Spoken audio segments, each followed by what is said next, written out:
కనులు తెరిచి చూపించి నాతో మాట్లాడి మమ్మల్ని బాగుగా కడగమని యేసు నామమున ప్రార్థిస్తున్నాం తండ్రి. ఆమేన్. దేవునికి స్తోత్రం. హల్లెలూయా. ప్రియులారా,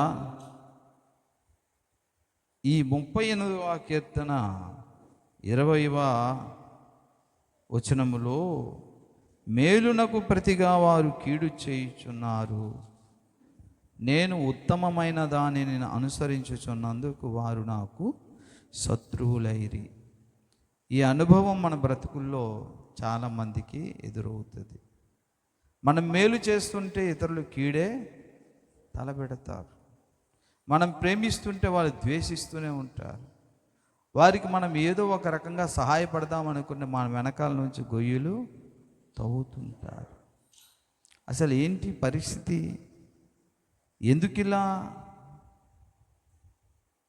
అప్పుడు మనకు శత్రువులు తయారవుతారు. దాన్ని మనము చూసి బాధపడతాం. తండ్రి, మేలు చేస్తున్నా నాకు కీడే ప్రాప్తిస్తున్నది, సహాయం చేద్దామన్నా నాకు నిందలే ఎదురవుతున్నాయి. ఏంటి ప్రభా, లోకము నన్ను సరిగా అర్థం చేసుకోవట్లేదా?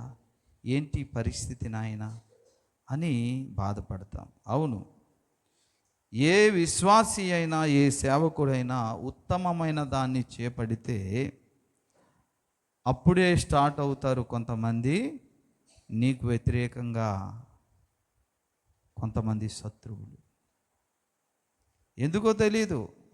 మీకు తెలిసిందల్లా ఒకటే, మీరు చేపట్టిన కార్యక్రమం ఉత్తమమైనది, సమాజానికి మేలుకరమైనది, ఇతరులకి మేలుకరమైనది, దేవునికి ఇష్టకరమైనది అని ఎప్పుడైతే నువ్వు చేస్తావో అప్పుడు నీకు శత్రువులు తయారవుతారు. మరి ఎందుకు ఇలాగ మేలు చేస్తే శత్రువులు మనకు ఎదురవ్వడం ఏంటి అని మనకు బాధ, చింత కలుగుతుంది.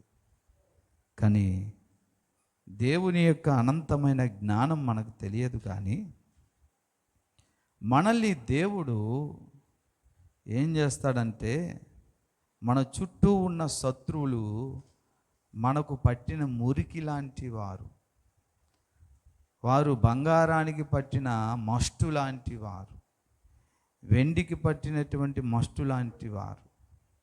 వారు మన బ్రతుకులోంచి దూరమైపోతేనే మనము శుద్ధ స్వర్ణముగా మారుతాం.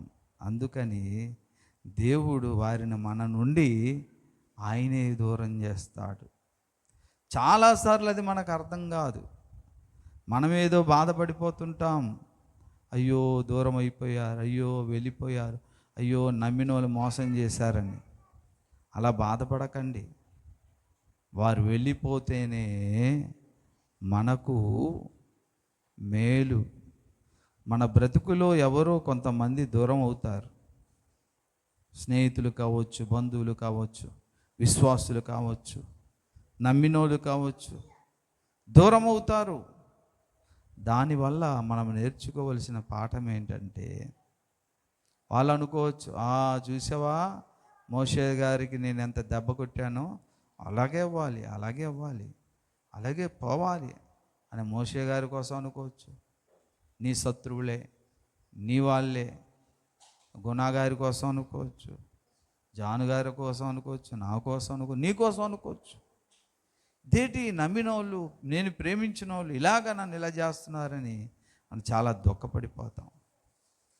అసలు వారు మనల్ని మోసం చేయడం కాదు, మన నుండి మురికిని దేవుడు దూరం చేస్తాడు. ఉదాహరణగా దేవుడు చెప్తున్నాడు, మలాకీ గ్రంథము 3వ అధ్యాయము 2వ వచనం నుండి కూడా చదవండి. మలాకీ 3వ అధ్యాయము 2-3 వచనాలు నేను చదువుతున్నాను. అయితే ఆయన వచ్చు దినమును ఎవరు సహింపగలరు? ఆయన అగుపడగా ఎవరు వారవగలరు? ఆయనట కంసాలి అగ్ని వంటివాడు, చాకలివాణి సబ్బు వంటివాడు. వింటున్నారా? కంసాలి చెప్పాలి, అగ్ని, చాకలి సబ్బు. ఎవరట ఆయన? దేవుడే, మన దేవుడే. ఎందుకట? నీకు నీ ఒంటికి పట్టినటువంటి మురికి, నీ చుట్టూ ఉన్న స్నేహం. తెలుసా? ఎవరైనా స్నానం చేస్తూ మైసూర్ శాండిల్ సోపు లక్షో ఏదో రాసుకుంటూ స్నానం చేస్తూ, అబ్బా నా మురికి అంతా వెళ్ళిపోతుంది ప్రభు, అయ్యో అయ్యా అని ఏడుస్తారా? మురికి పోతుంటే అవడని ఏడుస్తాడా? చెప్పండి. అలా ఏడ్చినోడు ప్రపంచంలో ఎవడు ఉండడు. స్నానం చేస్తూ నా మురికంతా వెళ్ళిపోతుంది అనవసరంగానే బాధపడాడు అవడు.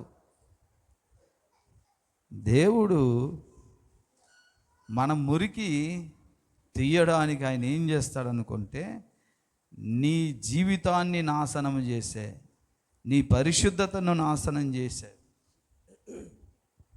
నీ ఆత్మీయ జీవితాన్ని నాశనం చేసే కొన్ని సంఘటనలు, కొంతమంది వ్యక్తులు, కొంతమంది స్నేహము, కొంత ఏదో ఒక రకమైన సంస్థ ఏం చేస్తాడంటే, నీ యొద్ద నుండి దేవుడు ఏం చేస్తాడంటే ఆ మురికిని దూరం చేసేటప్పుడు నువ్వు అనుకుంటావు, నాకు శత్రులవై దూరం అవుతున్నారేమో, ఎంత ప్రేమించినా ఎందుకు అలాగని బాధపడకూడదు.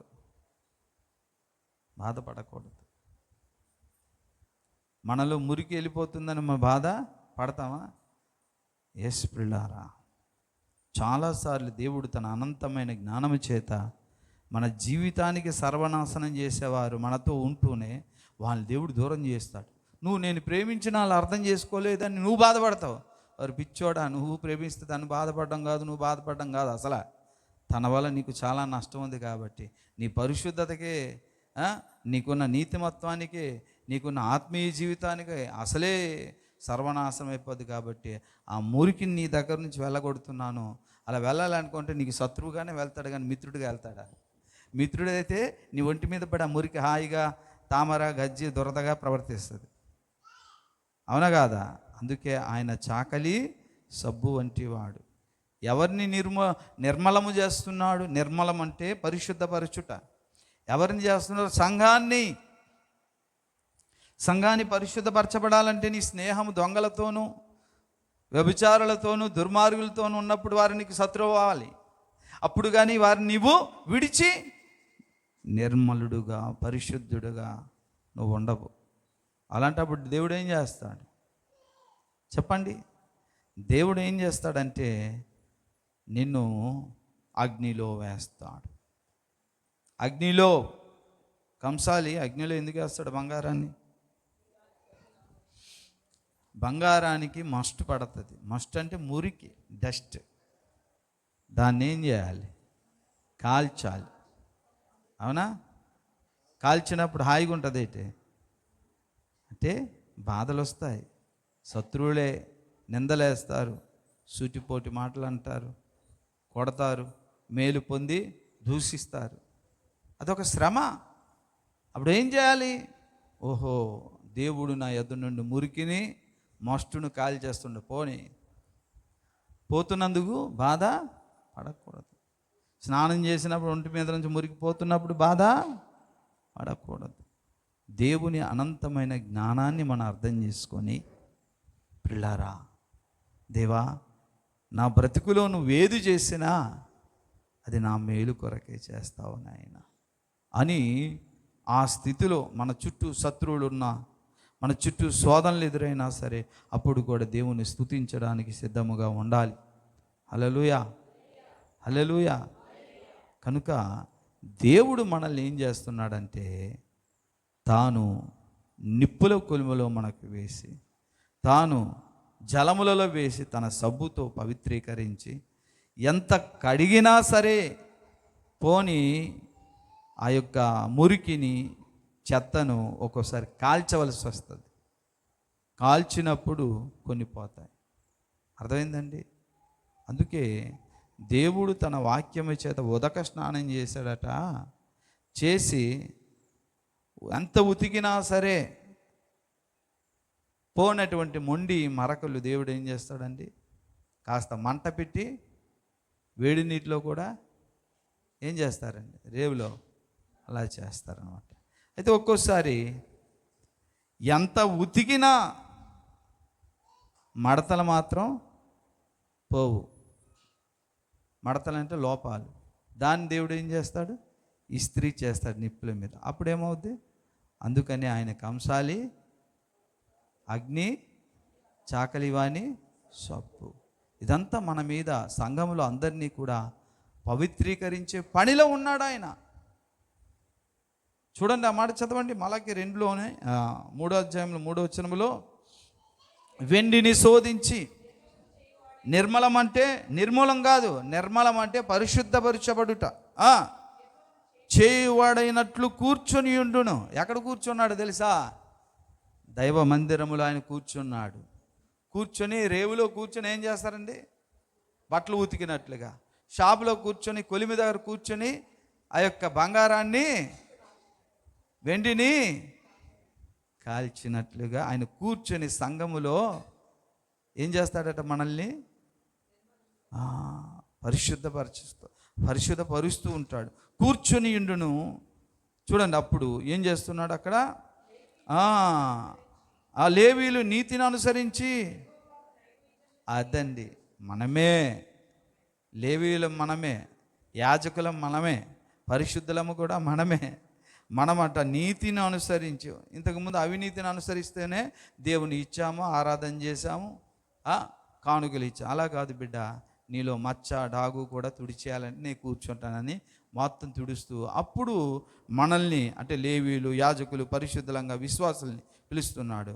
నీతిని అనుసరించి అప్పుడు యెహోవాకు మనము ఏం చేస్తామండి? నైవేద్యములు అంటే ఏంటి? ప్రార్థన, ఆరాధన, కానుక, పరిచర్య. నైవేద్యములు చేయునట్లు వెండి బంగారములను నిర్మలము చేయ రీతిని ఆయన వారిని, మనల్ని ఏం చేస్తున్నాడట? పరిశుద్ధపరచబడ్డానికే మన చుట్టూ ఉన్న చెత్త స్నేహాలను దూరం చేస్తాడట. కొన్ని చెత్త స్నేహాలు వెళ్ళిపోయినప్పుడు బాధపడకూడదు. ఓ సహోదరి ప్రార్థన చేసి వచ్చింది, అయ్యగారు ప్రార్థన ఏడుస్తోంది. ఏమా అయ్యగారు నీతో చెప్పకేమి? ఏం చెప్పమ్మా? ఇంతకాలం వరకు నాకు ఆటో మీద తీసుకెళ్ళి వచ్చిన తానిప్పుడు నాకు మాట్లాడట్లేదు, ప్రార్థన చేయండి, మళ్ళీ తన ఆటో మీద తీసుకెళ్ళాలి అని ఒక సహోదరు అనేసరికి, అరే మురికి నీ దగ్గర నుంచి దేవుడు తీసేస్తున్నందుకు సంతోషించి బిడ్డ అంటే నేనేమని ప్రార్థన చేయాలి? ఇక మన బ్రతుకులో దేవుడు కొంతమంది వ్యక్తులను దూరం చేసేటప్పుడు సంతోషించాలి.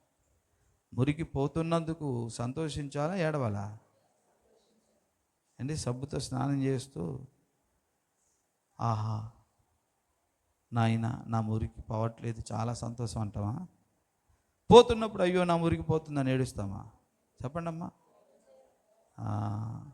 మన బ్రతుకుల్లో కొన్ని సందర్భాలలో కొన్ని వ్యక్తులు కొందరు దూరమైనప్పుడు సంతోషించాలి. ఇది దేవుని యొక్క చిత్తం. నా బ్రతుకు సంపూర్ణ స్థితి పొందడానికి దేవుడు చేస్తున్నటువంటి నిర్మల కార్యక్రమం అని సంతోషపడాలి. కాస్త దుఃఖం కలగవచ్చు, బాధ కలగవచ్చు. అగ్ని అంటే అది చల్లగుంటుంది అయితే. కాబట్టి పిల్లారా, మన బ్రతుకుల్లో ఒక్కోసారి వ్యాధుల ద్వారా బుద్ధి చెప్తాడు, రోగాల ద్వారా బుద్ధి చెప్తాడు, ఒక్కోసారి పిల్ల నష్టాల ద్వారా, సమస్యల ద్వారా, చిక్కుల ద్వారా కూడా దేవుడు మనల్ని ఏం చేస్తాడండి? నిర్మలం చేస్తాడు. ఒక్కోసారి మనకే కొంతమంది శత్రువుల ద్వారా కూడా మనల్ని బుద్ధి చెప్పడానికి చేస్తాడు. తన అనంత జ్ఞానానికి మనము శిరస వహించాలే కానీ, ఏటి ప్రభా ఇన్ని కష్టాలు నాకు పెడుతున్నావని అనొద్దు. ఏది చేసినా నా దేవుడు నేను పరిశుద్ధుడిగా, నిర్మలుడిగా అవ్వాలని నన్ను ఆయన అగ్నిలో పుటం వేస్తున్నాడు. నీటిలో నానేసి బట్టను ఉతికినట్లుగా సబ్బు రాసి శుభ్రంగా మంచి పరిశుద్ధపరుస్తున్నాడు. దేవానికి స్తోత్రం అని సంతోషించి ఏవాలండి? దేవుని ముందు సరెండర్ అయిపోవాలే తప్ప మరలా ఏటి నాయన ఈ బాధలు, అందరూ శత్రువులు అవుతున్నారు, అంత నిందలు వస్తున్నా, అన్ని నష్టాలు వస్తున్నాను అనక. ఎందుకంటే మనం చేసినటువంటి ప్రతి క్రియ ఆయన తెలుసు. ఒక వ్యక్తిని ఎలా మార్చాలో ఆయన తెలుసు, ఎప్పుడు లొంగదీయాలో ఆయన తెలుసు, ఎలా వంచాలో ఆయన తెలుసు. మనం చేయాల్సింది ఒకటే, ప్రభువా నన్ను నీ చిత్తానుసారముగా మలుచు, నన్ను వంచు అంటే ఆయన ఈజీగా మనల్ని వంచుతాడు. మనల్ని ఏం చేస్తాడండి? నిర్మలులుగా చేస్తాడు. నువ్వు అడక్కపోతే కష్టం. చూసి భయపడిపోయి దుఃఖించి చిన్న దెబ్బ కొట్టినా నాకేందుకు ఈ యొక్క జ్వరం వచ్చింది, నాకేందుకు వచ్చింది కడుపు నొప్పి అని అంటే ఇక అంతే. అందుకని పిల్లారా, దైవ సన్నిధానములో తండ్రి నీ చిత్తము చొప్పున నన్ను నిర్మలుడిగా చేయడానికి నా మీద ఉన్న మురికిని మస్టును నువ్వే తీసేస్తున్నావు, కాల్చేస్తున్నావు. కాబట్టి నన్ను ఆ విధంగా చెయ్యి తండ్రి, నన్ను నేను నీకు అప్పగించుకుంటున్నానని ఇప్పుడే దేవునికి మనం సమర్పణ చేసుకుందాం. మోకాలేయండి. మీరు అడిగితే తప్ప ఆయన చేయడు సుమా. మనం అడగకపోతే ఆయన చేయడు. బలవంతాన ఒకవేళ ఆయన చేస్తే ప్రపంచంలో అందరూ మారిపోను. ఆయన జెంటిల్ మ్యాన్, ముందు అడుగుతాడు. మనం అడగాలి. ప్రార్థన చేద్దాం.